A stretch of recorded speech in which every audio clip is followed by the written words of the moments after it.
Hello dear student, स्वागत है आपका IRSCD चैनल के इस प्लेटफॉर्म पे। आज हमारी केमिस्ट्री का 11वां लेक्चर है।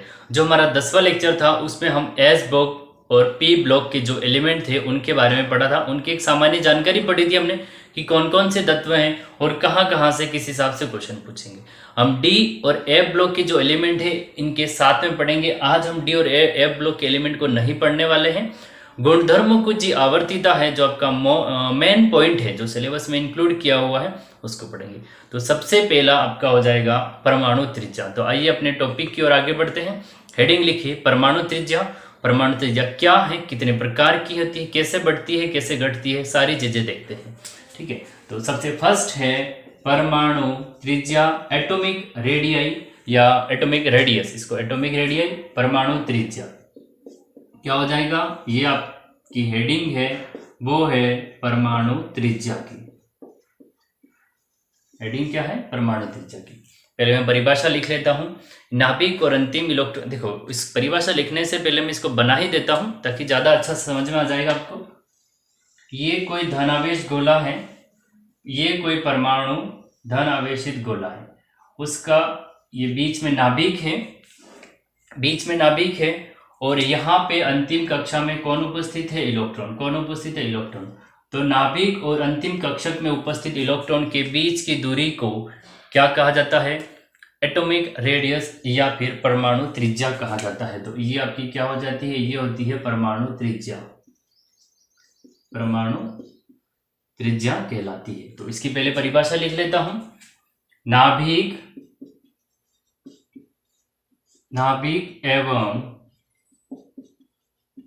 एवं अंतिम इलेक्ट्रॉन या अंतिम कक्षक में उपस्थित इलेक्ट्रॉन, बात एक ही है। नाभिक एवं अंतिम इलेक्ट्रॉन के बीच की दूरी को परमाणु त्रिज्या कहा जाता है। परमाणु त्रिज्या, एटॉमिक रेडियस कहा जाता है। परमाणु त्रिज्या क्या है, ठीक है। नाभिक एवं अंतिम इलेक्ट्रॉन के बीच की दूरी को परमाणु त्रिज्या कहते हैं। परमाणु एक धनावेशित गोला है, ये इसका नाभिक है जिसमें प्रोटॉन प्लस न्यूट्रॉन रहते हैं, धनावेश होता है, ठीक है। अंतिम इलेक्ट्रॉन है, ये अंतिम कक्षा है, इसके जो बीच की दूरी है इसको परमाणु त्रिज्या कहा जाता है। अब बात करते हैं कि ये तक परमाणु त्रिज्या हो गई सामान्य। अब परमाणु त्रिज्या है कितनी प्रकार की, तो परमाणु त्रिज्या 4 प्रकार की होती है, ठीक है। परमाणु त्रिज्या 4 प्रकार की होती है। ये बॉन्डिंग के हिसाब से डिवाइड किया है। कोवेलेंट बॉन्ड है, आपका मेटल बॉन्ड है, आयनिक बॉन्ड है, इनकी वैन डर वाल्स बॉन्ड है, इनकी बॉन्डिंग के नेचर के हिसाब से इनको बांटा गया है। तो सबसे फर्स्ट हम लिखते हैं, तो वो आपका हो जाएगा, इसमें हम लिख लेते हैं सबसे पहला, यहाँ पे लिख लेता हूँ मैं, ठीक है, ताकि इस पूरे फ्लो चार्ट में हम पूरा का पूरा लिख सकेंगे। तो जो आपका सबसे फर्स्ट हो जाएगा उसमें हम लिख रहे हैं सहसंयोजक त्रिज्या।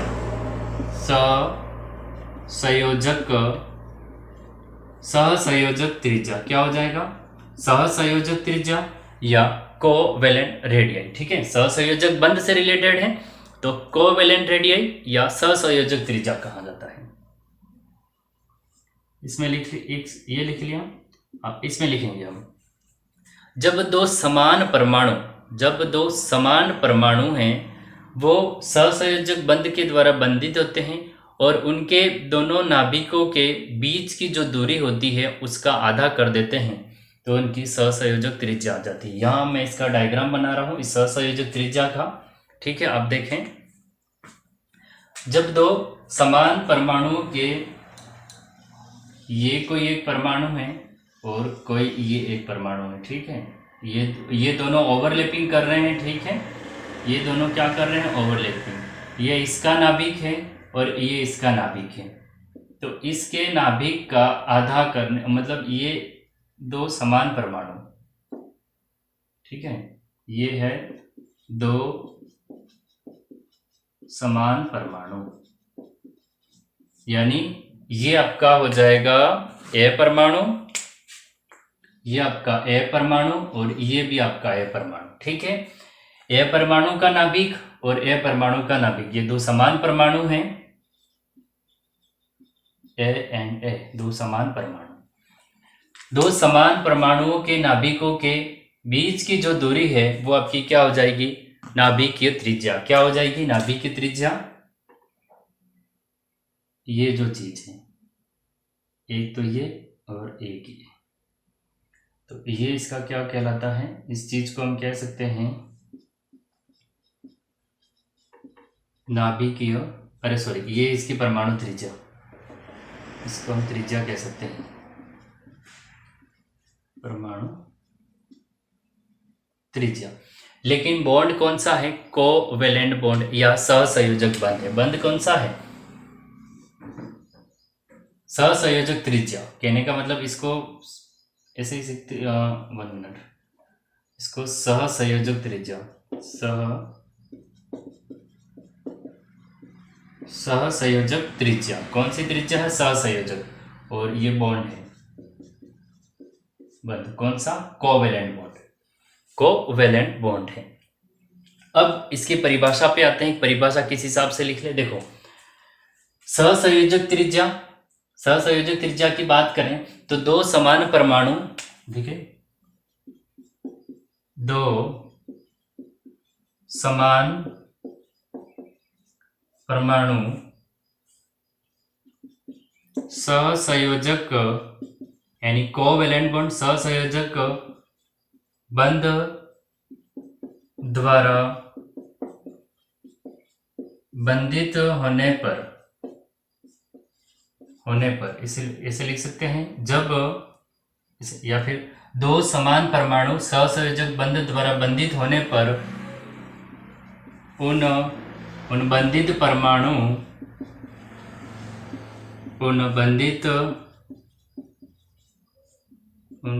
परमाणुओं के अंतःनाभिकीय, उन दो परमाणुओं के अंतःनाभिकीय के बीच की दूरी, ये बीच की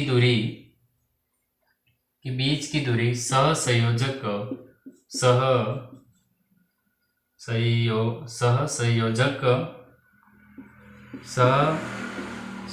त्रिज्या कोवेलेंट रेडियाई कहलाती है। इसको एक बार और ध्यान से देखना, देखो मैं पूरा वापस समझा रहा हूं क्या चीज है। परमाणु त्रिज्या एटॉमिक रेडियाई के बारे में पढ़ रहे हैं।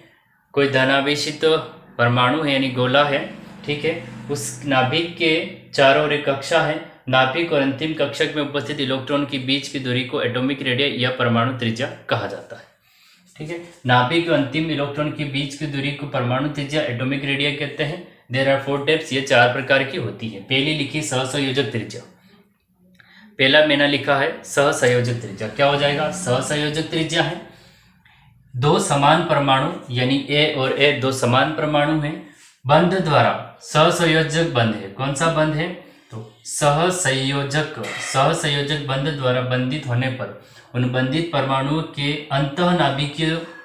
अंतःनाभिकीय के बीच की दूरी, यानी इन दो अंतःनाभिकीय, अंदर के नाभिक हैं, ए परमाणु का नाभिक और बी परमाणु का नाभिक, उन दो अंतःनाभिकीय के बीच की दूरी का आधा करने पर, अंतःनाभिकीय की बीच की दूरी का, यानी ये पूरा, ठीक है, ये अगर देखें बीच की दूरी, ये अगर सीधा लिखना चाहे तो अंतःनाभिक के बीच की दूरी को भी त्रिज्या कहते हैं। कई जगह इसमें ऐसा लिखा है बीच की दूरी या इसका आधा करने पर, या इसका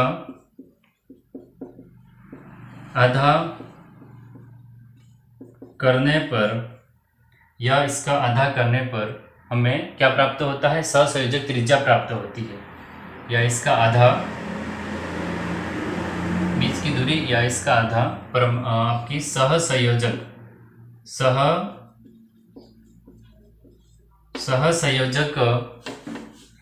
त्रिज्या कहलाती है, ठीक है। दो नाभिक है, यहां से यहां, इनके जो बीच का दूरी है वो क्या हो जाएगी आपकी, ये हो जाएगी सहसंयोजक त्रिज्या।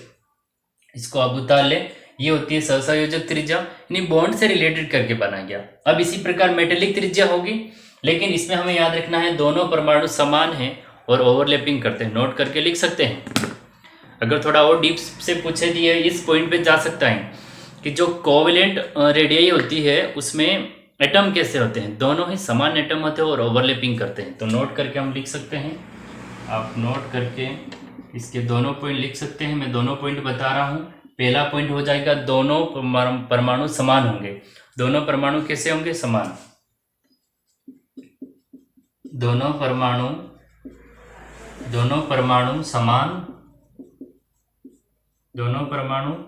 समान होंगे। और दूसरा पॉइंट हम इसमें ये लिख सकते हैं कि दोनों परमाणु ओवरलैपिंग करेंगे। ओवरलैपिंग मतलब हिंदी में उसको अतिव्यापन कहते हैं। दोनों परमाणु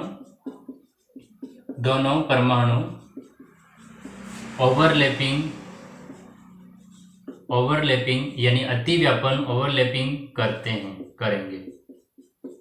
ठीक है, इन चीजों का ध्यान रखना है क्योंकि जो आपकी धात्विक त्रिज्या मेटेलिक रेडियाई होगी उसमें ओवरलैपिंग नहीं करेंगे, दोनों अलग अलग रहेंगे। और वांडरवाल्स में भी दो परमाणु अणु होंगे तो वो दोनों भी अलग रहेंगे, ओवरलैपिंग नहीं करते हैं। तो इस पॉइंट को हमें दोनों याद रखने, दोनों परमाणु समान होंगे और दोनों ओवरलैपिंग करते हैं। जल्दी से इसको उतारिए, नेक्स्ट आगे बढ़ते हैं और दूसरी जो आपकी त्रिज्या है उसकी बात कर लेते हैं। जल्दी से इसको उतार लीजिए आप।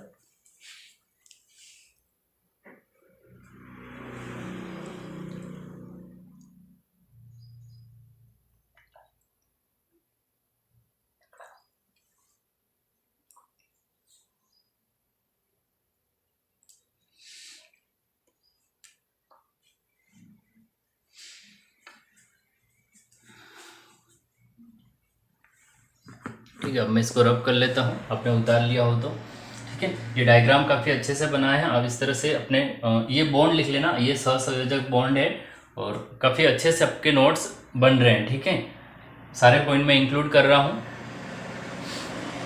अब मैं इसको रब कर लेता हूँ सहसंयोजक त्रिज्या को।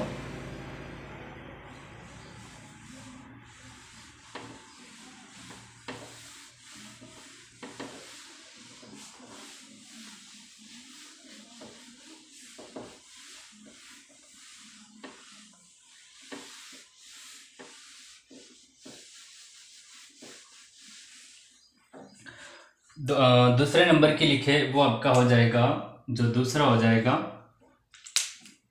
वो हो जाएगा धात्विक त्रिज्या। दूसरा हो जाएगा वो आपका होगा धात्विक त्रिज्या। क्या हो जाएगा, धात्विक त्रिज्या। यानी कोई क्रिस्टलीय धातु है, मतलब कोई धातु क्रिस्टल है, यानी क्रिस्टल है तो उसमें बहुत सारे धातु होंगे, धातु के तत्व, धातु के परमाणु होंगे। तो उन परमाणुओं के बीच की दूरी, बस यही बात है। सहसंयोजक जैसा ही है लेकिन ओवरलैपिंग नहीं करते। बंध कौन सा है, धात्विक बंध है। तो ऐसे लिख सकते हैं हम। तो इसमें अपन देख लेना, आप यहाँ पे मैं इसका डायग्राम बना लेता हूँ। आप देखिए इसका डायग्राम और साथ में लिखते रहना। एक कोई ये परमाणु है और कोई ये परमाणु। देखो ये परमाणु ओवरलैपिंग नहीं कर रहे हैं, इसका नाभिक और इसका नाभिक, ठीक है, और इनके नाभिकों का आधा करने पर, ठीक है। और इसमें परमाणु अलग अलग होंगे। क्या होंगे, अलग अलग परमाणु हो सकते हैं। और अपन सेम ले लेते हैं, ठीक है। अलग के लिए थोड़ा और काम कर लेगा। अलग वाला भी बता दूंगा कि यदि अलग अलग परमाणु हैं तो उसके लिए आपके स्टीवन और समाकरण जो समीकरण है, सूत्र, वो इंपॉर्टेंट रहेगा अपने लिए। तो ये जो चीज है, ये इनके बीच की जो आधा, ठीक है, तो ये इनकी क्या हो जाएगी, ये इसकी क्या हो जाएगी, धात्विक त्रिज्या। धात्विक त्रिज्या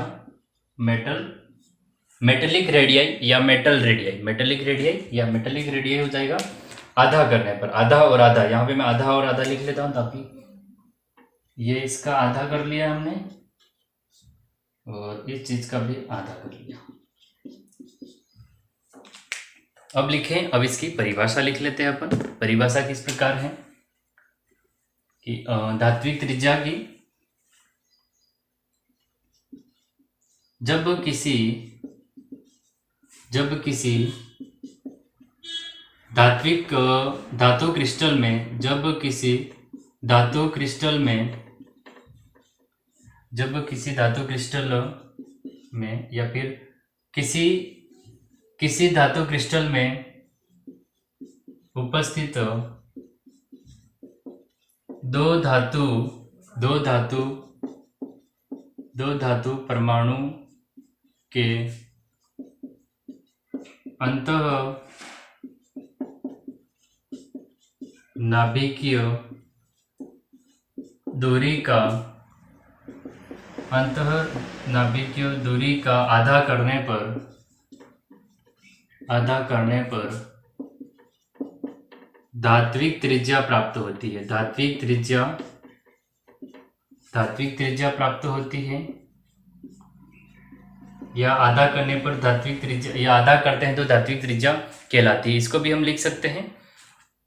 ठीक है, देखो ये जब किसी धातु क्रिस्टल में उपस्थित दो, ठीक है, ये मैंने 2 लिखा है, दो धातु परमाणु के अंत नाभिकीय की दूरी का आधा करने पर धात्विक त्रिज्या प्राप्त होती है। इसमें दोनों धातु बंध के द्वारा दोनों परमाणु धातु बंध के द्वारा जुड़े रहते हैं। कौन से बंध के द्वारा? मेटेलिक बॉन्ड के द्वारा धातु बंध के द्वारा जुड़े रहते हैं। अब इसमें हम लिख सकते हैं कि ओवरलैपिंग नहीं करते हैं। ये परमाणु अतिव्यापन या फिर ओवरलैपिंग, ये परमाणु या आपके जो ओवरलैपिंग या अतिव्यापन नहीं करते हैं और धात्विक त्रिज्या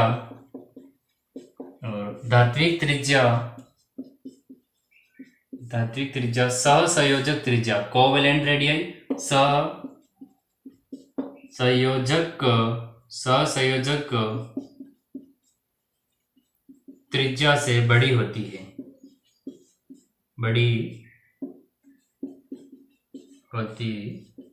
इस चीज को भी नोट कर ले आप। तो ये हमारी धात्विक त्रिज्या हो गई। ठीक है, ये मतलब इसका आधा कर लिया, इनका आधा करने में धात्विक त्रिज्या प्राप्त होगी। दोनों परमाणु अभी समान है क्योंकि एक धातु है पूरा। किसी धातु क्रिस्टल में उपस्थित दो परमाणु के अंतः नाभिकीय दूरी का आधा करने पर हमें धात्विक त्रिज्या प्राप्त होती है। क्यों? क्योंकि दोनों परमाणु धातु बंध के द्वारा जुड़े हुए हैं, ओवरलैपिंग नहीं करते हैं। और ये त्रिज्या सहसंयोजक त्रिज्या से कैसी होती है? तो बड़ी होती है। तो ये क्वेश्चन भी अच्छा है कि धात्विक त्रिज्या, मेटेलिक और वान डेर वाल्स, इन त्रिज्याओं का क्रम आरोही अवरोही पूछ सकता है, बढ़ता क्रम और घटता क्रम कौन सी बड़ी है। मैं तीसरी जो धात्विक त्रिज्या वान डेर वाल्स त्रिज्या है उसको बता के मतलब उसको मैं एक बार लिख लूंगा बोर्ड पे। इसके बाद बताऊंगा कि इसका क्रम क्या है। तो सबसे बड़ी होती है ना त्रिज्या, वो वान डेर वाल्स त्रिज्या होती है। सबसे बड़ी त्रिज्या वान डेर वाल्स त्रिज्या होती है। इसके बाद में छोटी जो त्रिज्या, इससे छोटी त्रिज्या होती धात्विक त्रिज्या, और इससे छोटी वो सहसंयोजक। इसको जल्दी से उतार लिए और फिर अलग अलग परमाणु के बारे में देखते हैं। यदि अलग अलग परमाणु हुए तो उनकी धात्विक त्रिज्या हम कैसे ज्ञात कर सकते हैं उसके बारे में। तो इसके लिए स्टीवर और एक सोमाकर सूत्र है या सोमाकरण सूत्र है, उसको लिखना होगा। ठीक है, इसको जल्दी से लिखिए आप।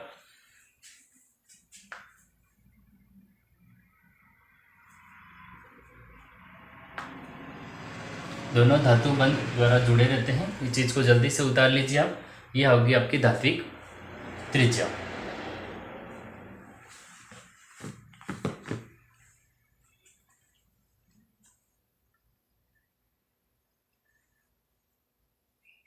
ठीक है, अब मैं इसको रब कर लेता हूं। इसको अब मैं रब करता हूं। ठीक है,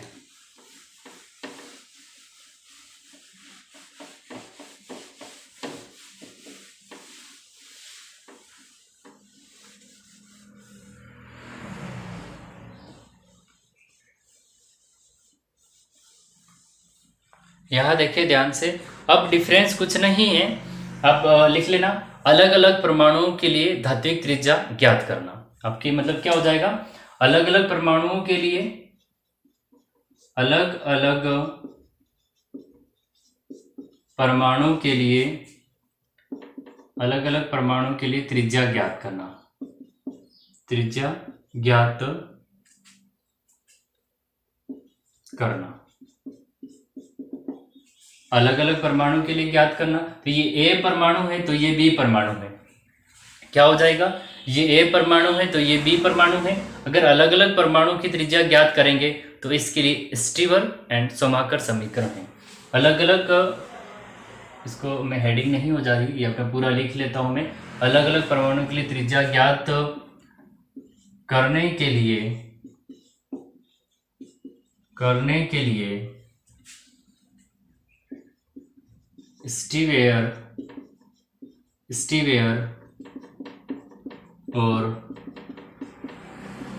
स्टीवेयर एंड सोमाकर समीकरण, सोमाकर सूत्र या समीकरण का उपयोग किया जाता है। क्या किया जाता है, उपयोग किया जाता है। और इस पॉइंट को आप इम्पोर्टेंट करें, हमसे ये पूछ सकता है, क्योंकि एटॉमिक रेडियाई तो सभी बच्चे जानते हैं 4 टाइप की होती है, और मतलब नॉर्मल चीज़ें हैं, कैसे बढ़ती है कैसे घटती है। लेकिन हमें देखो कैसे बढ़ती कैसे घटती अभी हमें देखा नहीं, अभी टाइप्स ऑफ पढ़ रहे हैं हम तो, ठीक है। तो अलग अलग परमाणु की त्रिज्या, अलग अलग परमाणु की त्रिज्या, अलग अलग परमाणु की त्रिज्या ज्ञात करने के लिए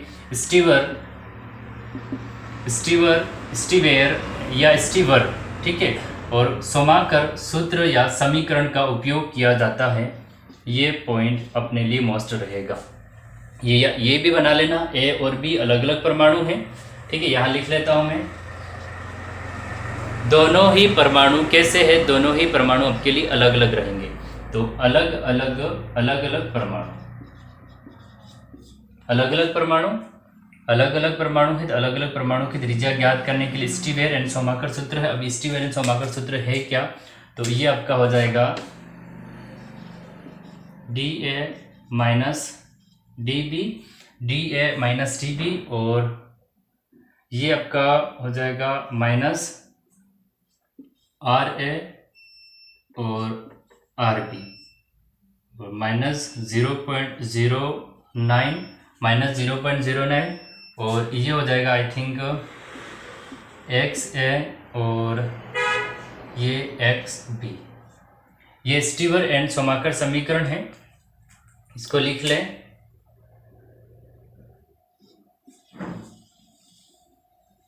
ये स्टीवर और सोमाकर समीकरण है, और R का मतलब है यहाँ रेडियाई, और X का मतलब है विद्युत ऋणता। R यानी आपकी त्रिज्या है, R यानी त्रिज्या है, और X जो X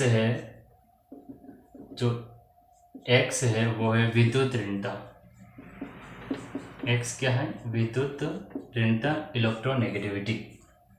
इसके बाद बात करें तो DA माइनस DP और RA, यहाँ पे प्लस आ जाएगा, यहाँ पे जो हो जाएगा वो आपका RA प्लस RB, क्योंकि जोड़ना पड़ेगा, और माइनस 0.09, काफ़ी बड़ा लिख रहा हूँ, ठीक है, आपको इजीली दिख जाएगा, और XA माइनस XB।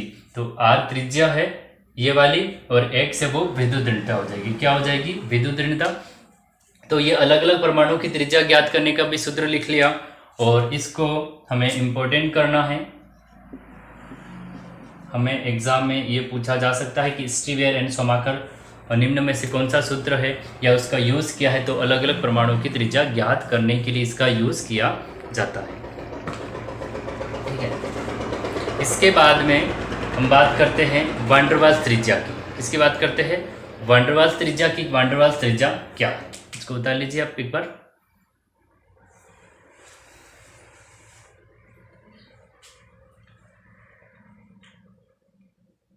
अब मैं जब लिखता रहता हूं तभी आप मेरे साथ भी लिख सकते हो इसको, ठीक है।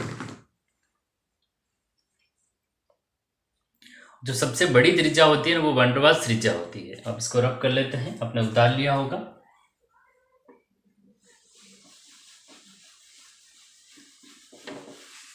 ये सूत्र याद रखना, इसको स्टीवर एंड सोमाकर सूत्र कहते हैं। अगर सोमाकर याद नहीं रहे तो स्टीवर पहले आएगा, मोस्ट ऑफ स्टीवर ही पहले आता है। स्टीवेर या स्टीवर है, उसकी समीकरण भी कहते हैं। और इसके साथ में सोमाकर नामक एक साइंटिस्ट है, वैज्ञानिक थे, उनका भी नाम जोड़ा है। तो आपको ये नाम मिल जाएगा, स्टीवर एंड सोमाकर सूत्र। अलग अलग परमाणुओं के लिए त्रिज्या ज्ञात करने का सूत्र है ये।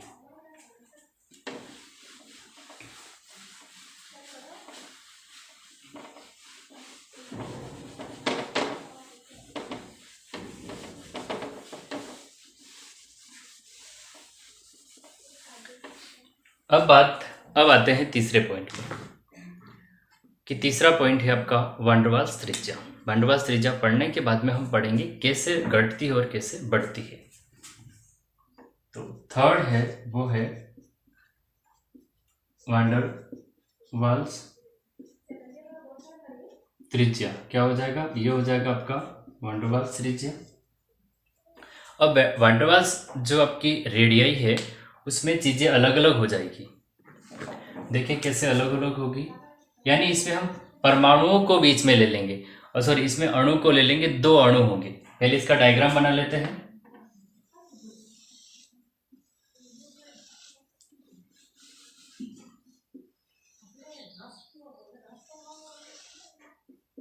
ये 2 अणु हो गए आपके, मतलब 2 परमाणु हो गए। तो ये आपका हो जाएगा पहला अणु, ठीक है, और एक यहां पे हो जाएगा,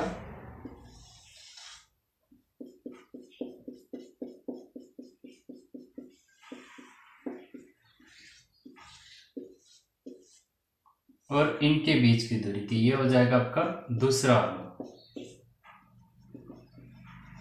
ये होगा आपका दूसरा अणु। तो ये जो हो जाएगी वो होगी आपकी वान डेर वाल्स त्रिज्या, वान डेर वाल्स रेडियाई या वान डेर वाल्स त्रिज्या। वही डेफिनेशन लिखेंगे कि पहला अणु है, यानी 2 अणुओं के बीच की दूरी, उनके नाभिक का जब आधा कर दिया जाता है, उनके नाभिकों का जो इसके बीच के डिस्टेंस है उसका आधा कर लेंगे तो हमें क्या प्राप्त हो जाएगा, वान डेर वाल्स त्रिज्या। और ये जो वान डेर वाल्स रेडियाई है ये आपकी covalent radii and metallic radii, इन तीनों से सबसे बड़ी होती है, और यही लिए हमारे इंपॉर्टेंट पॉइंट है।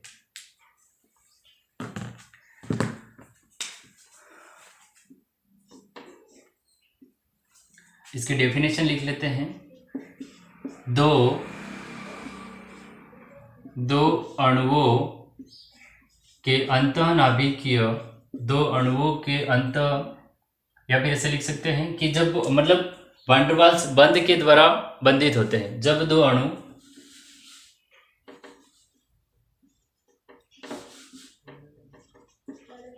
जब दो अणु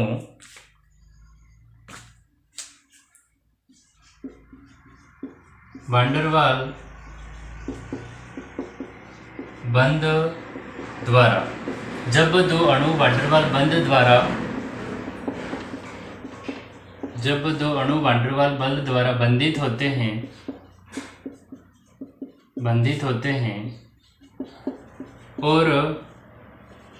और इन अणुओं के अंतःनाभिकीय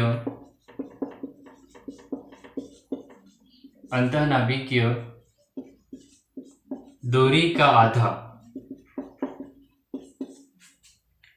होते हैं, और इन अणुओं के अंतःनाभिकीय दूरी का आधा van der Waals radii, van der Waals त्रिज्या कहलाती है। वान डेर वाल्स त्रिज्या कहलाती है। ये इसकी डेफिनेशन हो गई, ये इसका डायग्राम हो गया। पहला अणु और दूसरा अणु, और ये नाभिकों के बीच के डिस्टेंस है इनकी, ये क्या हो जाएगा, ये पहला इसका नाभिक है और ये इसका दूसरा नाभिक हो गया। इनके बीच के डिस्टेंस, यानी ये पूरा अगर देखा जाए, और पहली बात ये क्या है, ये दोनों ही अलग अलग है, ओवरलैपिंग नहीं कर रहे। पहला अणु और दूसरा अणु ओवरलैपिंग नहीं कर रहे हैं। जब 2 अणु वान डेर वाल्स बॉन्ड के द्वारा यानी जुड़े हुए होते हैं और इन अणुओं के बीच की यानी अंतःनाभिकीय दूरी का आधा वैन वाल त्रिज्या कहलाता है। ये हो जाएगा आपका वैन वाल रेडियस। इस प्रकार हमने तीनों रेडियाई पढ़ ली है। अब ये तीनों रेडियाई पढ़ने के बाद में हमारा क्वेश्चन बनता है कि कौन सी रेडियस ज़्यादा होती है, कोवेलेंट रेडियस ज़्यादा होती है या मेटेलिक होती है या फिर वैन डर वाल्स ज़्यादा होती है। तो सबसे बड़ी होती है, इस पॉइंट को आप मेंशन कर लें।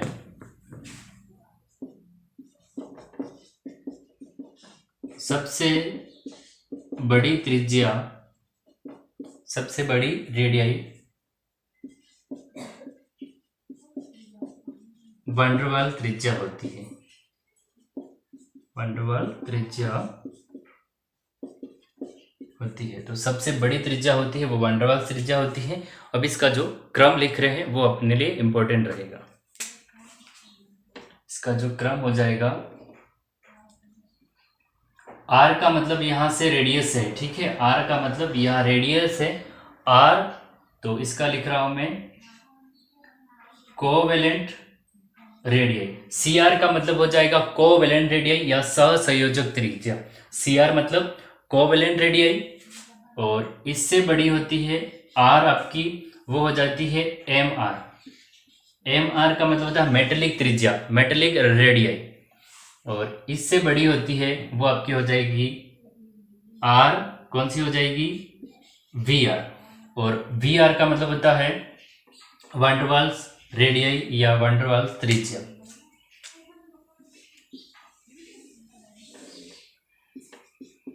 जो आपका लैब असिस्टेंट का एग्जाम है और सेकंड गेट के लेवल तक ये हमें पूछ सकता है। अगर काफ़ी डीप तक जाए तो ये रेडियई का क्रम हमें पूछ सकता है कि कौन सी रेडियई ज़्यादा होती है।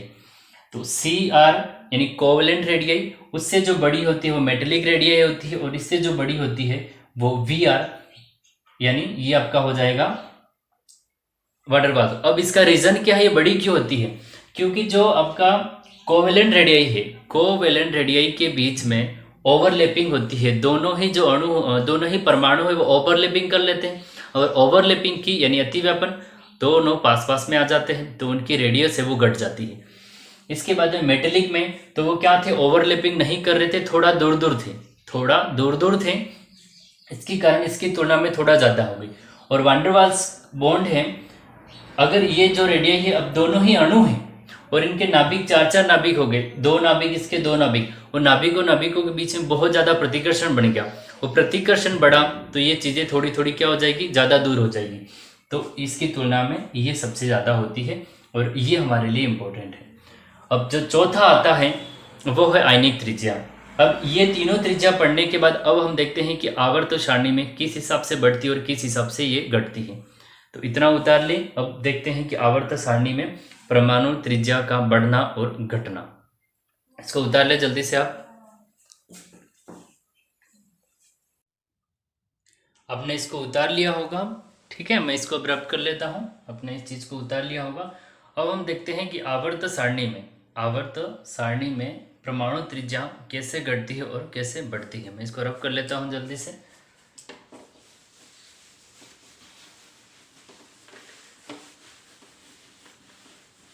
एक आयनिक त्रिज्या और है, उस आयनिक त्रिज्या को हम बाद में देख लेंगे, ठीक है। आपकी जो आयनिक त्रिज्या है, अगर चलो आयनिक त्रिज्या को साथ में लेके चलना है तो हम चल सकते हैं, ठीक है। मैं करवाई देता हूँ, पहले आयनिक त्रिज्या बता देता हूँ, इसके बाद उसका घटता और बढ़ता क्रम। अब आयनिक त्रिज्या है क्या उसको देखना, ठीक है। जो आपका चौथे, हमने पहले पूरे टाइप्स पढ़ लेते हैं क्या क्या टाइप्स हैं। तो जो चौथा टाइप्स हो जाएगा वो आपका रहेगा आयनिक त्रिज्या। चौथा हो जाएगा वो रहेगा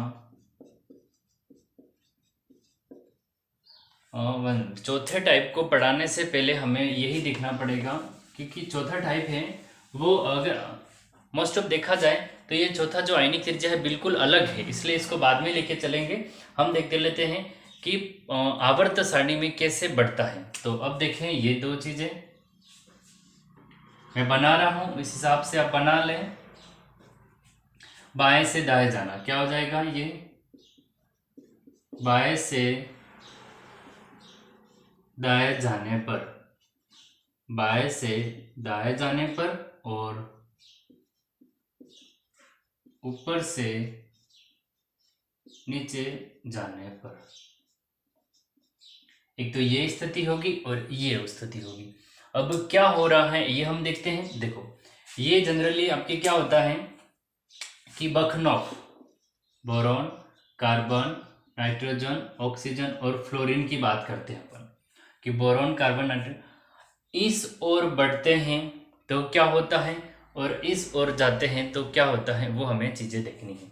ठीक है, तो यहाँ पे जाएंगे तो उपकोष की संख्या में वृद्धि नहीं होती है। भाई देखो यहाँ पे P है, यहाँ पे भी P है, इनका इलेक्ट्रॉनिक विन्यास देखना है हमें। ठीक है, अब इसको साथ में लेके चलना कि इलेक्ट्रॉनिक विन्यास। तो यहाँ देखें तो उपकोष की, एक बात तो उपकोष की वृद्धि नहीं होती है, उपकोष की वृद्धि नहीं होती है, पहली बात तो ये हो गई। ठीक है, अब कारण बता रहा हूं मैं।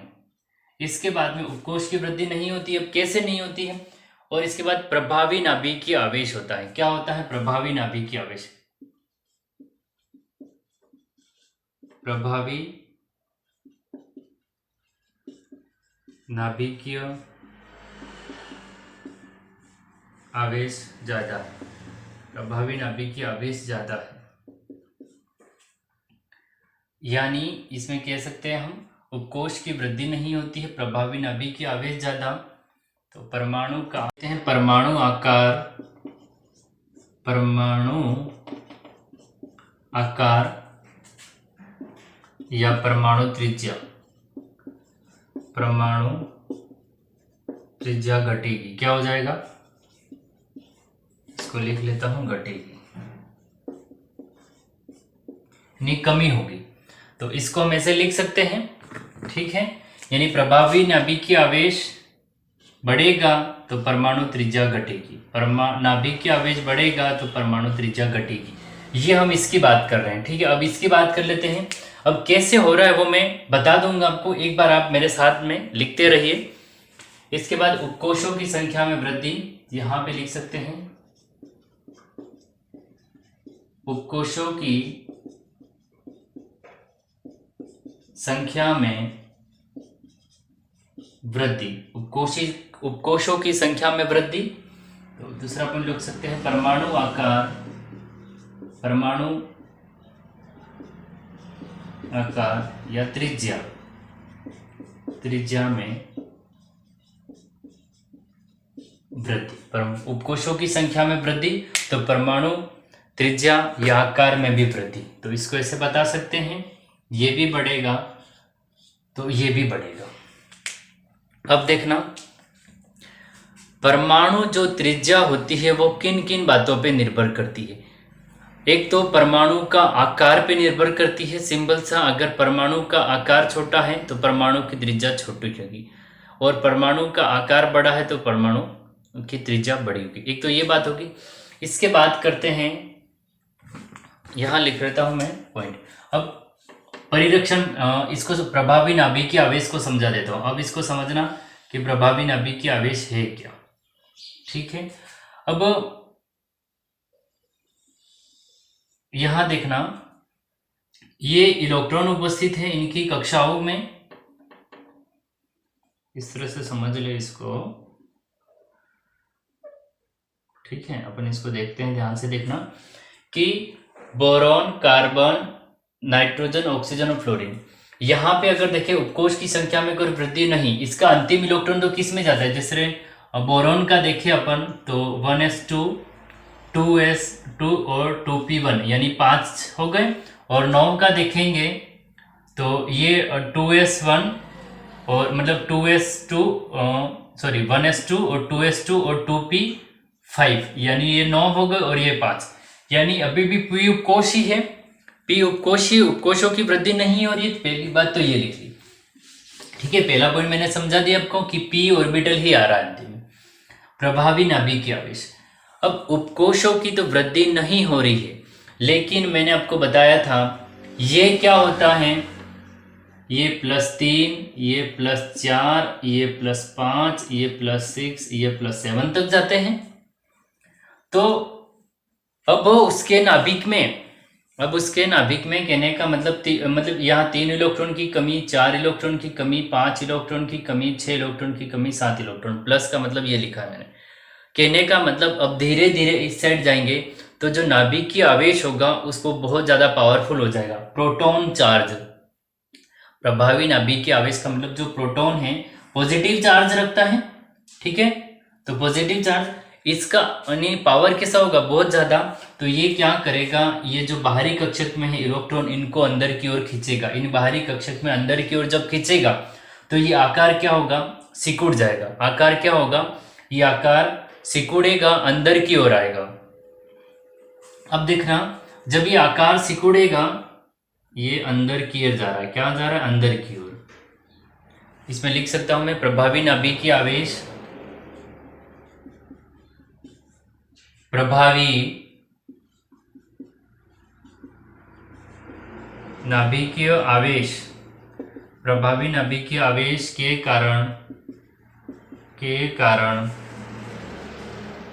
कारण आकार सिकुड़ता है, आकार सिकुड़ता है। यानी ये कक्षा अंदर की ओर खींच रही है। अब अंदर की ओर खींचेगी तो परमाणु का आकार और परमाणु त्रिज्या घटेगी, जायज सी बात है। समझ रहे हैं इस बात को भाई। यहां से हम इस तरह जा रहे हैं तो यानी जो प्रभावी नाभिक की आवेश है धीरे धीरे बढ़ रहा है। तो एक तो उपकोषों में कोई वृद्धि भी नहीं हो रही है, पहली बात तो वो है। इसके बाद में उपकोष तो छोड़ो, वृद्धि नहीं हो रही है वो कोई बात नहीं, लेकिन हम जैसे जैसे +3 +5 यानी प्रभावी नाभिक की आवेश क्या हो रहा है, बढ़ रहा है। और नाभिक का काम आता है जो सराउंडिंग इलेक्ट्रॉन इस चारों ओर जो कक्षा है जो घूमता है उसको घुमाते रहना, उनका मेंटेन रखना। और लेकिन अब जैसे जैसे पावर बढ़ेगा, जैसे जैसे बहुत ज़्यादा खींचेगा, तो बाएं से दाएं जाने पर प्रभावी नाभिक की आवेश ज़्यादा होने के कारण परमाणु का आकार या परमाणु त्रिज्या धीरे धीरे सिकुड़ती और घटती जाती है। ये इसका आंसर हो गया, ठीक है, त्रिज्या का। अब हम देखते हैं टॉप टू बॉटम। ये क्या हो जाएगा, टॉप टू बॉटम। हम टॉप टू बॉटम की बात कर लेते हैं। तो आपने बैंगन, आलू, गाजर इन थैला, ठीक है, कहे सीताजी सुनो प्रभु, नाना पाटेकर, आज सबके बीच, ओल्ड स्टाइल से टीपो, फिर कल बाहर आई आंटी। ये हमारे ट्रिक से हमने याद किए थे, मैंने आपको बता भी दिया था। तो अब कहने का मतलब ये है कि जैसे यहाँ पे बैंगन, आलू, गाजर इन थैला यानी थैलियम आया। एक बात समझना, यहाँ पे आपका जो थैलियम आ रहा था तो 6s ऑर्बिटल आ रहा था। आई थिंक 6s ऑर्बिटल तक, जो 6 ऑर्बिटल तक चले गए थे, 6s ऑर्बिटल तक गए थे। और ये आपका जाया गया था 6p1 तक, ठीक है। थैलियम, बोरॉन की लाइन में जो थैलियम आ रहा था, बोरॉन की लाइन में जो थैलियम आ रहा था वो 6s1 और 6p1 तक चला गया था। यानी कहाँ पे, यहाँ पे क्या था, यहाँ पे था आपका 1s2 और मतलब यहाँ पे क्या था 1s2, 2s2 और 2p1, क्या था 2p1 था। और यहाँ पे इसका देखना, यहाँ पे है इसका 6s2 और ये है 6s2 और 6p1, कितना हो जाएगा 6p1। तो अब देखो कहाँ 2p और कहाँ 6p, काफी डिफरेंस बढ़ा कि नहीं बढ़ा, यानी उपकोषों की संख्या में वृद्धि हो रही है, ठीक है। अब उपकोष की संख्या में वृद्धि हो रही है तो अगर मानो ये तो किसका बना दिया मैंने, बोरॉन का बना दिया, यूं समझे, ठीक है। ये किसका बना दिया था, बोरॉन का छोटा। और मानो कि अगर मैं यूं करूं, इसको और बहुत बड़ा बना दूं, और बहुत बड़ा बना दूं, तो नाभिक की आवेश क्या करेगा, ज्यादा लगेगा क्या, नहीं लगेगा। अगर आकार बहुत ज्यादा बड़ा है, उपकोष बहुत ज्यादा 6p तक चले गए हैं, तो आकार बहुत ज्यादा हो गया तो प्रभावी नाभिक की आवेश इतना काम नहीं कर पाएगा, कक्षा सिकुड़ेगी नहीं। तो उपकोष की संख्या में वृद्धि होगी, परमाणु आकार या परमाणु त्रिज्या में वृद्धि हो रही है। तो ये दोनों चीजें भी आप नोट कर लेना भाई। यहाँ पे तो ये इलेक्ट्रॉनिक विन्यास है, p है, और यहाँ पे ये चीज हो गई, तो बढ़ेगा कि नहीं बढ़ेगा, ठीक है। तो ये दोनों चीज, ये वृद्धि ये वृद्धि, और इसमें प्रभावी नाभिक आवेश ज्यादा तो परमाणु आकार का त्रिज्या। तो बाएं से दाएं जाने पर किस तरह से परिवर्तन होता है ये मैंने पूरा आपको समझा दिया है। और चाहे एस ब्लॉक हो यानी alkyne metal, alkaline earth metal की बात कर लें, चाहे हम आपकी पी ब्लॉक की बात कर लें, यही चीजें काम आएगी आपके, ठीक है। इसको उतार लें। इसके बाद जो चौथे नंबर का है का आयनिक त्रिज्या, चौथे नंबर का अपना क्या आएगा, आयनिक त्रिज्या। इस आयनिक त्रिज्या को मैं क्या है किस हिसाब से है वो सारी चीजें बता रहा हूं, इसको जल्दी से उतार लिए आप।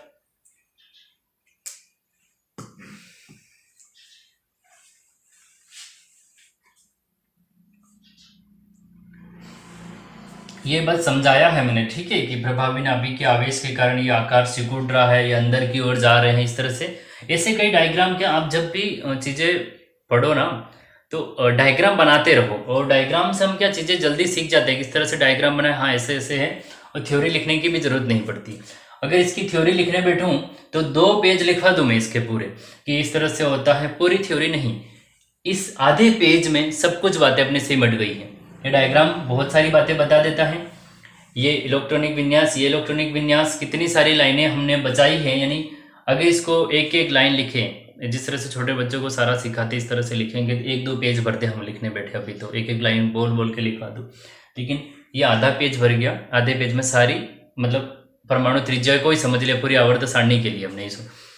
कुछ चेंज हो सकते हैं, जैसे डीप लॉक होते हैं, अगर वहाँ कुछ चेंज होता है, जैसे सेल्टर का नियम लगता है, ठीक है, प्रभावी नाभिक के आवेश परिरक्षण कहाँ लगता है, उन चीजों को भी हम देखेंगे।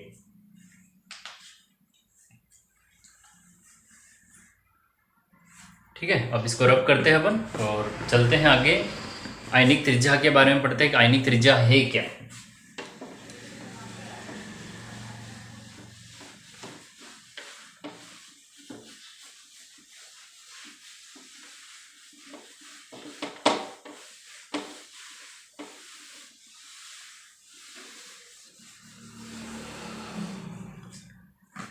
अब देखना, अब आते हैं अपन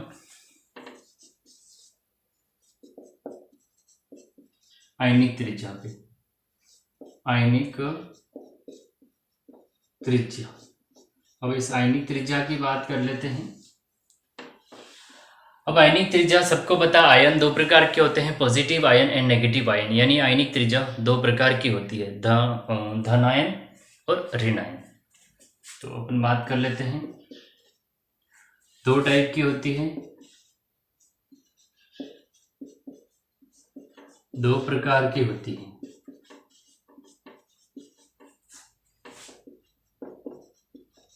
धनायन त्रिज्या और यहाँ पे ऋणायन त्रिज्या, क्या हो जाएगा, ऋणायन की त्रिज्या, धनायन की त्रिज्या और ऋणायन की त्रिज्या। आप मेरे साथ ही बनाते रहें और समझते रहना, ठीक है। मैं इसको लिख ले, इस फ्लो चार्ट के माध्यम से ही पूरा समझेंगे और सारी बातें लिख लेंगे है क्या। तो उसमें पहला पॉइंट तो अगर मैं लिख रहा हूँ तो धन आयन की त्रिज्या घटती है और ऋण आयन की त्रिज्या बढ़ती है, उसके कारण के साथ में लिखते हैं इसको। तो यहाँ लिख रहा हूँ मैं, सॉरी इस पेन से लिख लेता हूँ इसको।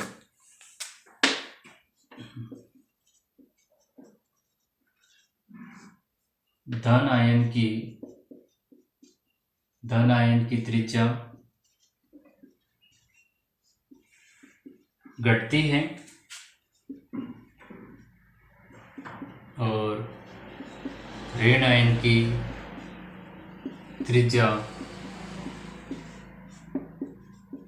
बढ़ती है। धन आयन की त्रिज्या घटती है और ऋण आयन की त्रिज्या बढ़ती है। एग्जाम्पल देखें, एग्जाम्पल सोडियम है वो किस में बदला, सोडियम प्लस में, यानी 11 नंबर पे था, अरे 11 इलेक्ट्रॉन थे, 11 इलेक्ट्रॉन से कितने इलेक्ट्रॉन आ गए, 10 इलेक्ट्रॉन। 11 इलेक्ट्रॉन से 10 इलेक्ट्रॉन आ गए। अब इसके एग्जाम्पल की बात कर लेते हैं। Cl था वो Cl माइनस में बदला, यानी Cl-1 में बदला, तो 17 इलेक्ट्रॉन थे, अब कितने इलेक्ट्रॉन हो गए, 18 इलेक्ट्रॉन हो गए। ठीक है, 2 पॉइंट अच्छे से याद रखें। धन आयन की त्रिज्या घटती है, धन आयन यानी जब सोडियम था वो सोडियम प्लस में कन्वर्ट हो गया तो क्या बना, यानी धन आयन बना, और Cl था वो Cl- बना, यानी वो किस में कन्वर्ट हो गया, वो ऋण आयन की त्रिज्या में कन्वर्ट, या ऋण आयन बना, तो 18 इलेक्ट्रॉन हो गए। अब इसके कारण क्या है, अब इसका कारण क्या है वो देखना। इसका कारण हमसे ये पूछा जा सकता है, ठीक है, इसके कारण।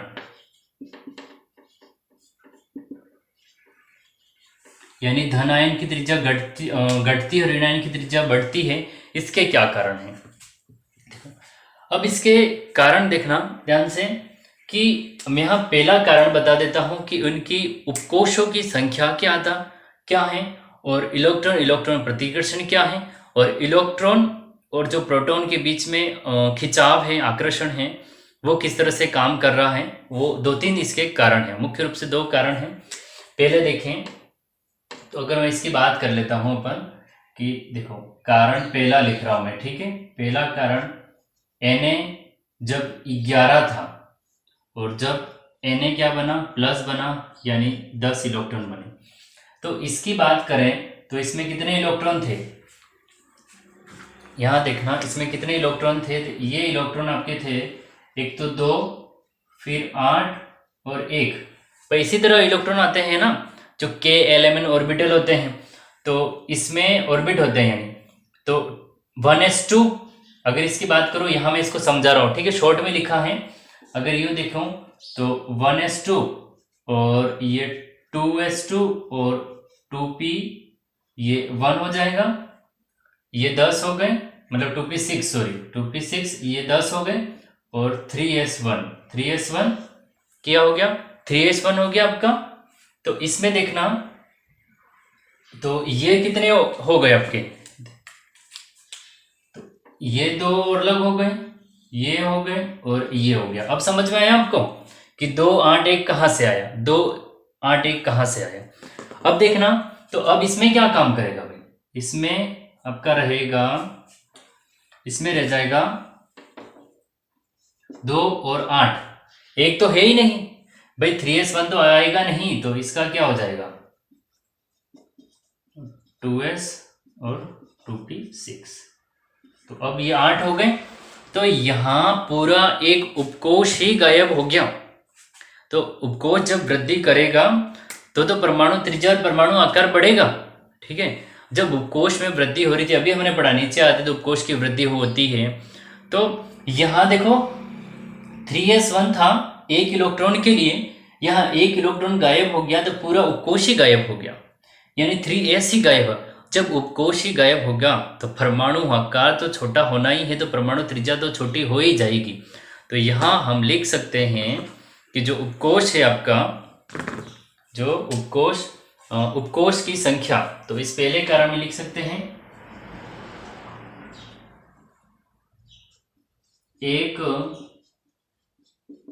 एक उपकोष ही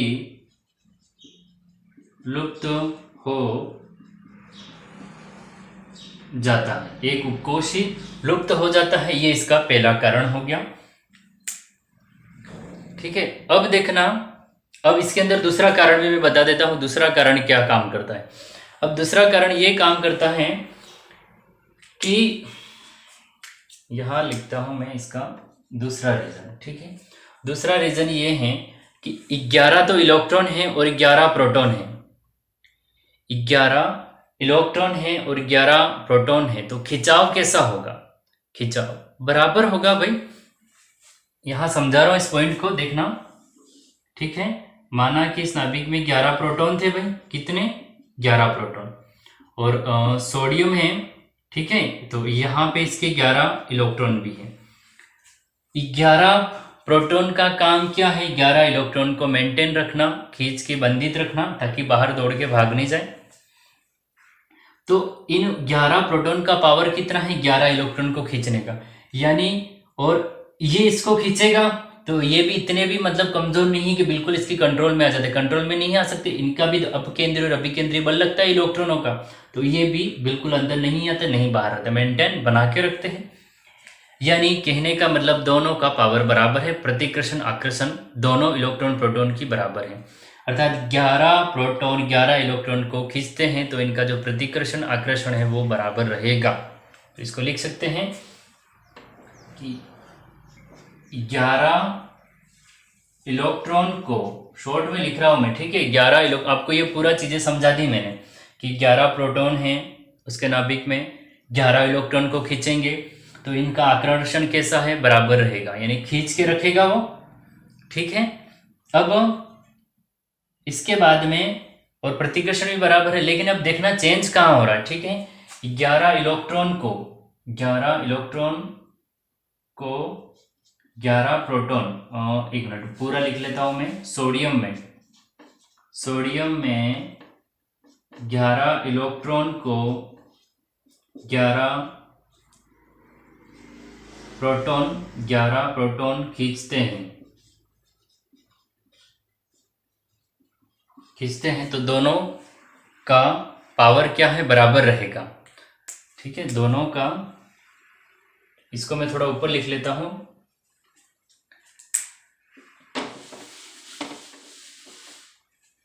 सोडियम में 11 इलेक्ट्रॉन को 11 प्रोटॉन खींचते हैं तो दोनों का आकर्षण प्रतिकर्षण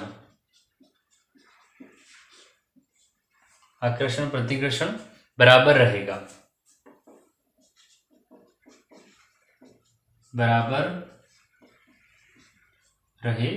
यानी पावर बराबर रहेगी। कहने का मतलब है जो प्रोटॉन को खींचने की पावर है और इलेक्ट्रॉन को उनको रिपेल करने की पावर है वो बराबर रहेगी। इस पॉइंट को आप समझ गए होंगे, ठीक है। लेकिन यहां पे क्या होता है, ठीक है, यहां पे एक प्रोटॉन बढ़ गया भाई, यहाँ तो 10 इलेक्ट्रॉन है, तो अब प्रोटॉन का पावर बढ़ गया, ठीक है। अब प्रोटॉन का पावर बढ़ गया, देखना इसको मैं वापस यहां समझा रहा हूं आपको, इस पॉइंट को समझा दिया मैंने, इसको देखना। अब भाई यहां तो कितने हैं, 11 प्रोटॉन और यहां 10 इलेक्ट्रॉन है। अब किसका पावर बढ़ा, प्रोटॉन का पावर बढ़ा, तो एक प्रोटॉन की अधिकता हुई तो ये प्रोटॉन खींचेगा इसको और पावर मारेगा। अब खींचेगा तो ये अंदर की ओर आएंगे, कैसे आएंगे, अंदर की आएंगे, तो इसका आकार छोटा हो जाएगा, इसका आकार क्या हो जाएगा, छोटा हो जाएगा। तो जो धन आयन होता है उसकी त्रिज्या घटती है, जो धन आयन होता है उसकी त्रिज्या घटती है, ये कारण होगा इसके सारे, ठीक है। मैं इसको एक बार रफ कर लेता हूँ, ये हम धन आयन की सारी चीजें लिख लेते हैं, एक बार धन आयन की ही सारी चीजें लिखते हैं, फिर ऋण आयन की बात कर लेंगे अपन। अगर आपने उतार लिया तो कोई दिक्कत नहीं, ठीक है, मेरे यहाँ लिख नहीं सकता हूँ, आपको दिखेगा नहीं, मैं इसलिए यहाँ इसको लिख रहा हूँ। अब देखना मेरे साथ ही आप कि देखो चीजें एक बार वापस समझा रहा हूँ, धन आयन की त्रिज्या घटती है, ये इसका संगत परमाणु Na सोडियम इसका संगत परमाणु है और Na+10 इलेक्ट्रॉन है, ठीक है। यहाँ 11 इलेक्ट्रॉन थे, यहाँ 10 इलेक्ट्रॉन थे, यानी इसकी परमाणु त्रिज्या क्या है, कम हो गई, और इसकी अभी भी बराबर है। कारण Na+281 1s2 2s2 2p6 और 3s1, ये इलेक्ट्रॉनिक विन्यास था, इसका इलेक्ट्रॉनिक विन्यास ये रहा। यहाँ पूरा 3s एक उपकोशी गायब हो गया, क्या हो गया, 3s1 वाला एक पूरा उपकोशी गायब हो गया, और मैंने बताया था पूरा उपकोश गायब हो रहा है, यानी परमाणु त्रिज्या परमाणु आकार तो ऐसे ही कम होना है। तो एक उपकोशी लुप्त हो गया, पहला कारण हो गया। दूसरा कारण Na, यानी इस Na की बात करें, Na में 11 इलेक्ट्रॉन को 11 प्रोटॉन खींचते हैं तो दोनों का आकर्षण प्रतिकर्षण बराबर रहेगा, यानी इनका जो पावर है प्रोटॉन का वो बराबर होगा। लेकिन अब यहां लिख रहा हूं, ठीक है, मेरे साथ आप लिखना, यानी आप नीचे लिख सकते हो, ठीक है। लेकिन सोडियम प्लस में इलेक्ट्रॉन, सोडियम प्लस में 11 प्रोटॉन, सोडियम प्लस में 11 प्रोटॉन 10 इलेक्ट्रॉन को खींचते हैं, 10 इलेक्ट्रॉन को खींचते हैं। इसमें प्रोटॉन की पावर थोड़ी ज्यादा हो जाती है,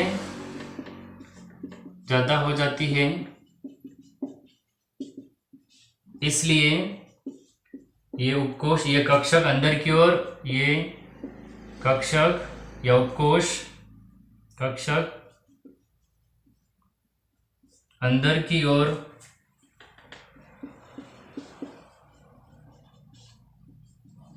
सिकुड़ते हैं, ठीक है। लेकिन धन आयन प्लस में 11 प्रोटॉन 10 इलेक्ट्रॉन को खींचते हैं। इसमें प्रोटॉन की पावर थोड़ी बढ़ जाती है, इसलिए ये कक्षक अंदर की ओर सिकुड़ जाते हैं। इस कारण Na प्लस की परमाणु त्रिज्या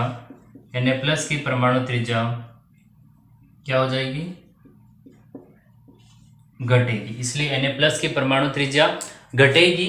अब देख लो कि ये M यानी संगत परमाणु, इसकी परमाणु त्रिज्या ज्यादा होती है, इसके बाद ये इसका धन आयन की तुलना में, तो ये अपन लिख सकते हैं। इसके बाद में और अगर +2 हो गया तो और चीजें कम हो सकती है, तो ये चीजें आप लिख लेना कि जो संगत परमाणु होता है, यानी कहने का मतलब क्या, सोडियम और Na+, ये चीजें आप लिख लो, ठीक है। ये मैंने आपको दोनों कारण बता दिए धन आयन की त्रिज्या कैसे कम होती है। अब हम बात करते हैं कि ऐसे भी एक पॉइंट और लिख सकते हैं कि धन आयन का जो यानी कोई धन आयन है उस पे आवेश जितना ज्यादा होगा उसकी परमाणु त्रिज्या उतनी ही कम होगी। तो तीसरा पॉइंट और लिख सकते हैं हम, अगर +2 +3 +4 बढ़ा तो इसको जल्दी से लिखें, मैं इसको रब करके तीसरा पॉइंट लिखता हूं, ठीक है। आप लिखिए इस पॉइंट को ही,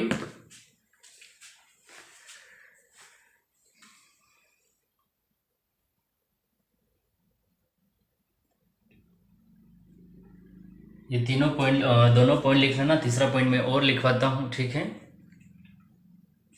देखो ये जो चीज मैं पढ़ा रहा हूँ आप ये नहीं सोचें कि लेब असिस्टेंट के लिए ही है, ये आपके मतलब कहने में 11th 12th है, BSc है, इसके बाद लेब assistant, second grade, first grade, जो चीज धन आयन त्रिज्या है तो है, चाहे वो फर्स्ट ग्रेड एग्जाम में हो चाहे आपका 11th का एग्जाम हो, जो चीज जितनी है, मैं मतलब कहने का मतलब अगर फर्स्ट ग्रेड लेवल का भी अगर इससे कोई क्वेश्चन पूछ लेगा ना तो वो भी यहाँ से सोल्व हो जाएगा, कोई दिक्कत नहीं रहेगी। परमाणु त्रिज्या घटने के 2 कारण होते हैं, दोनों कारण लिख लिए। तीसरा और एक कारण हम बता सकते हैं, आवेश जितना ज़्यादा पॉजिटिव आयन पे उतनी त्रिज्या कम होती है। तो ये चीज़ें जितनी भी उतनी लिख ली मैंने, इससे और कुछ भी नहीं है।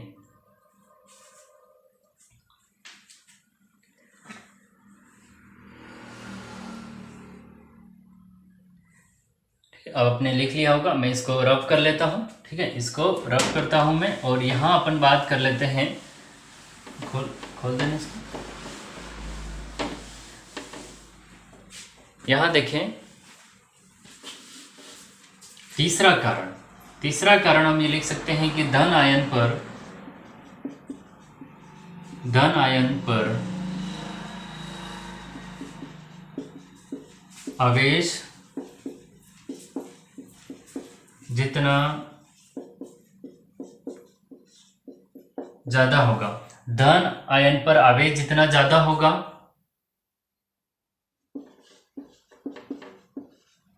धन आयन की परमाणु त्रिज्या, धन आयन की परमाणु त्रिज्या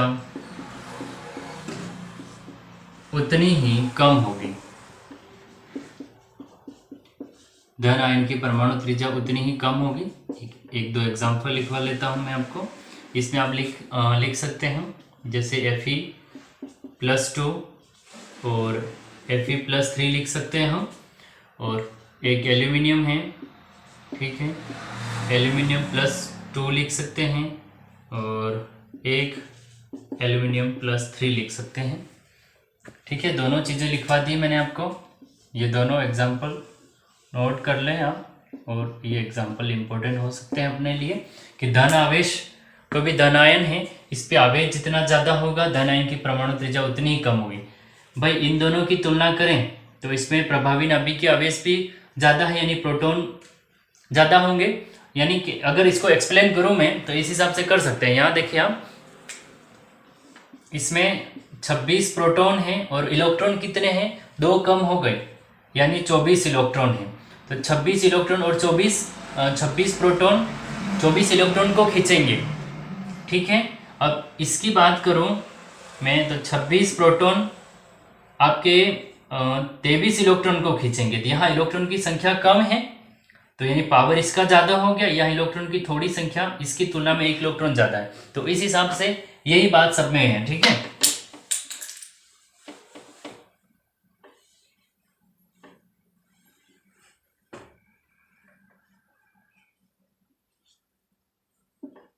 लिख लें इसको आप जल्दी से, इसको उतार लें। इसके बाद बात करते हैं अपन ऋण आयन की त्रिज्या के बारे में कि ऋण आयन की त्रिज्या क्या हो जाएगी आपकी।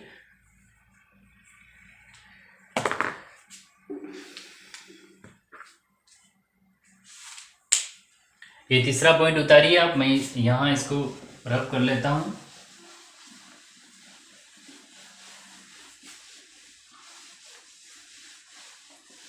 अब बात करते हैं ऋण आयन की त्रिज्या के बारे में पूरी वापस। धन आयन आवेश जितना ज्यादा होगा धन आयन की परमाणु त्रिज्या उतनी ही कम होगी। ये ऑर्डर लिख ले, ये ऑर्डर अपने लिए काम आएगा। हाँ, संगत परमाणु की अपेक्षा भी हम बता सकते हैं, इसको ऐसे बता सकते हैं ना अपन कि m और फिर m1 और फिर m+2, ये भी चीज़ें हम बता सकते हैं।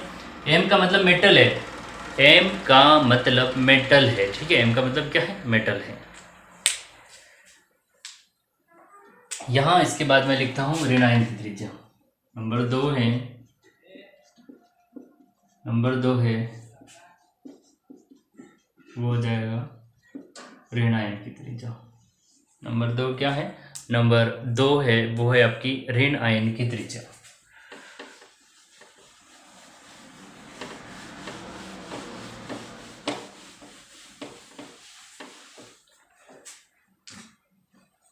अब ऋण आयन की त्रिज्या की बात करते हैं, तो मैंने लिखवा दिया था बढ़ती है।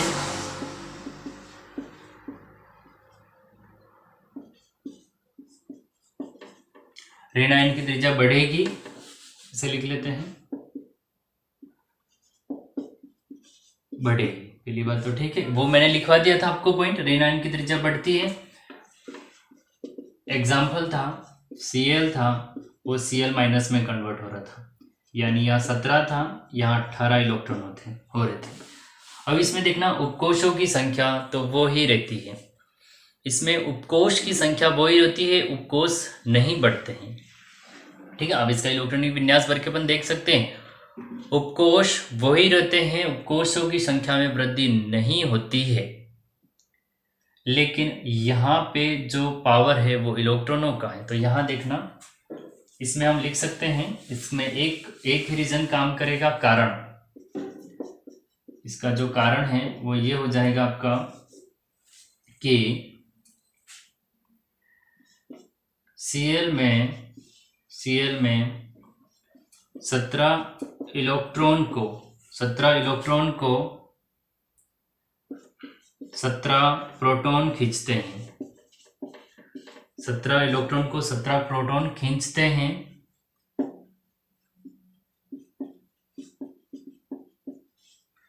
जिससे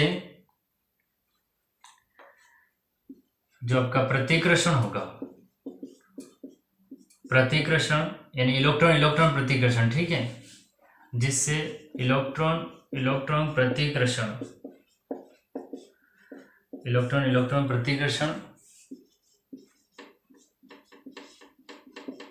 कम होगा, या 17 इलेक्ट्रॉन को 17 प्रोटॉन खींचते हैं तो इलेक्ट्रॉन जो प्रतिकर्षण है वो कम है, इस तरह से बता सकते हैं।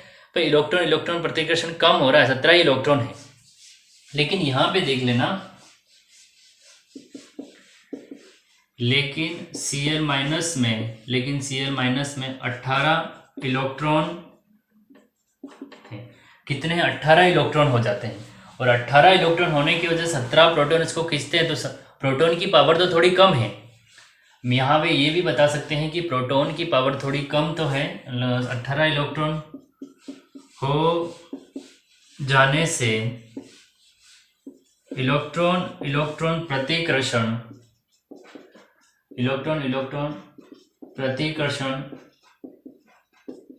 बढ़ेगा,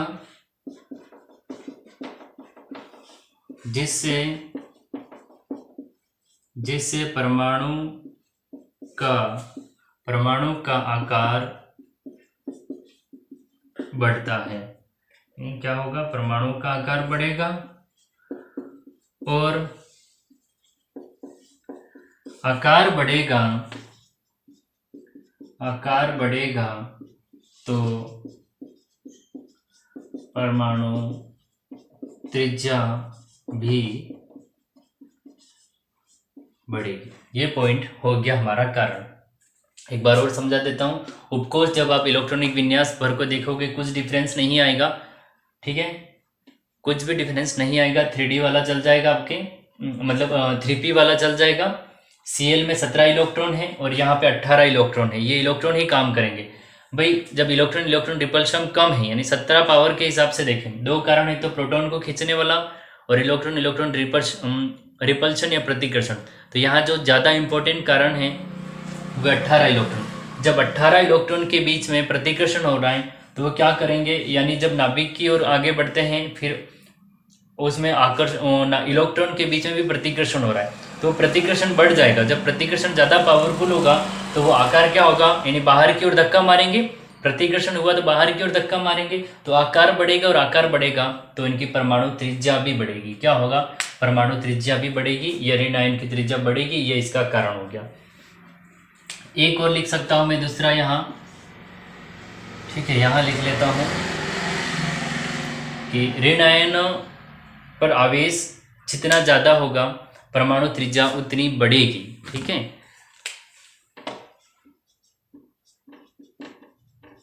ऋण आयन परमाणु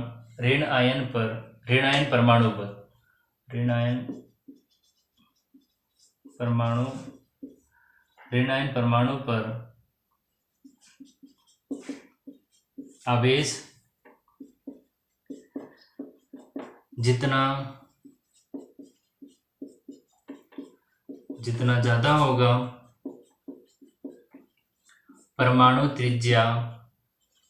परमाणु त्रिज्या उतनी बढ़ेगी, उतनी अधिक होगी।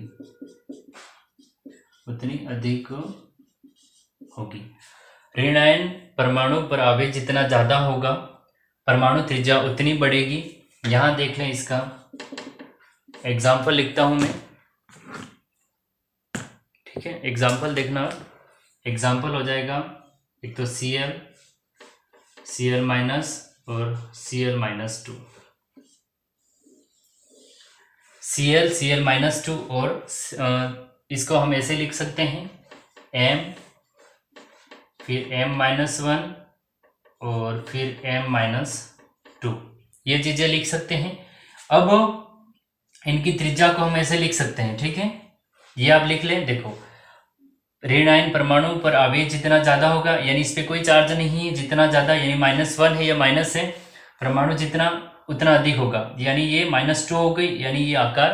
अब परमाणु त्रिज्या क्या हो जाएगी, सॉरी मैंने उल्टा लिख लिया, जितना ज्यादा होगा तो इसको मैं यूं कर सकता हूं ना,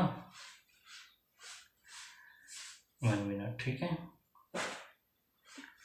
इसकी ज्यादा होगी इसकी, और इसमें भी -2 कर लेंगे, इसकी ज्यादा हो जाएगी और इसकी, यानी सबसे अधिक -2 की होगी, फिर इसकी, फिर इसकी। अब देखना, एक ऑर्डर हम ये भी लिख सकते हैं,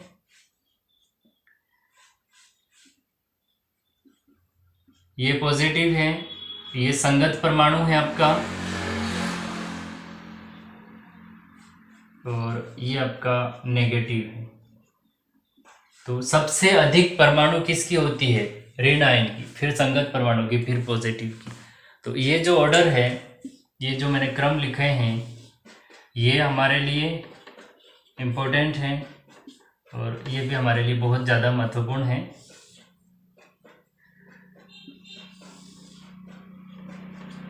इसको आप वेरी IMP कर सकते हो, इम्पोर्टेंट कर लो।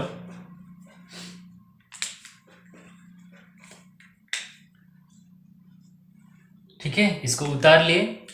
ये हमने आयनिक त्रिज्या को पूरा पढ़ लिया कि ऋण आयन की त्रिज्या क्या, धन आयन की त्रिज्या क्या है, बढ़ने के कारण क्या है, ठीक है। और इसके बाद में ये ऑर्डर भी बता दिया, धन आयन के लिए क्या होता है, ऋण आयन के लिए क्या है, ये सबके लिए हो गया। पॉजिटिव आयन है उसकी सबसे कम होगी, फिर उसके संगत परमाणु की, फिर सबसे अधिक ऋण आयन की होती है। यहाँ पे -1 नहीं लगाता हूँ मैं, यहाँ ऋण आयन लगाता हूँ, ठीक है, -1 नहीं, यहाँ मैं ऋण आयन लगा रहा हूँ, ये M का मतलब मैटर हो गया। तो इस प्रकार हमने जो आयनिक त्रिज्या था उसको हमने कंप्लीट देख लिया है। जो हमारी नेक्स्ट क्लास होगी उस नेक्स्ट क्लास में हम पढ़ेंगे कि परिरक्षण प्रभाव क्या है, यानी आयनिक त्रिज्या किन किन बातों पे, और अगर आयनिक त्रिज्या में और देखा जाए तो एक आपका नियम लगता है, ठीक है। उस नियम को देखेंगे, सेल्टर का नियम क्या है, किस प्रकार प्रभावी नाभिक की आवेश को ज्ञात करना। सेल्टर के रूल से प्रभावी नाभिक की आवेश को ज्ञात कर सकते हैं, परिरक्षण प्रभाव क्या है उसको देख सकते हैं। तो वो नियम भी अगर काफ़ी डीप से पूछ ले तो ऐसा शायद से पूछ सकता है, लेकिन फिर भी देख लेंगे हम। उसका level second grade first grade तक है, तो वो सारी चीज़ें हम उसको भी कवर कर लेंगे। तो इस चीज़ को आप कंप्लीटली उतार लें, ठीक है। तो अपन मिलते हैं नेक्स्ट क्लास में। धन्यवाद।